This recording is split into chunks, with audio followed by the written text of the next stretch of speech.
Let's talk about tempo on our reps. Now, I like to discuss tempo from the idea of creating a disciplined rep.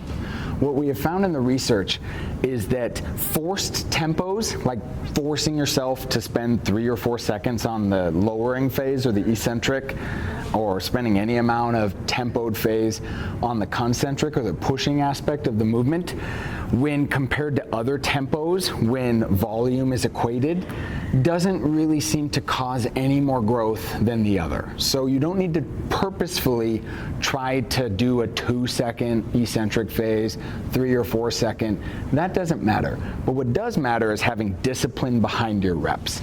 And so as a initial blueprint to then decide your style of rep execution is to start with a controlled lower or a controlled eccentric phase. How long that takes is dependent on everyone. You figure out what feels like control. But what I can say is if the weight is ever accelerating towards your body, that's not control. Then you want to get into the deepest range of motion that you can comfortably acquire, a half of a second, quarter of a second pause in the bottom to just learn to own full depth and spend a little time under that stretch with load on you, and then a forceful or purposeful concentric phase are kind of all the boxes you're checking. So you want control on the way down, you want to squeeze out as much range of motion as possible, you want a slight pause in the bottom to prove to yourself that you can control that bottom, to spend a little more time under tension, maybe stimulate some of that stretch-mediated hypertrophy, and then to have a purposeful concentric phase where you're really driving a lot of motor unit recruitment is probably the best of all worlds. At the top of a movement, you don't need to try to purposefully hold it. There doesn't seem to be a lot of benefit in that, and it just seems to tire people out.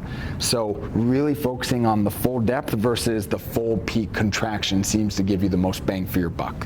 What that might look like would be starting in the top, a slow, controlled movement. I get to a full stretch, and then I drive up into the weight, and I don't necessarily spend any time at the top. I just touch the top and come right back down into a controlled, disciplined rep. Bonus points if you milk out the bottom third of that eccentric phase and kind of slow down a little more. But that's a little more of a style preference than a hard, fast rule.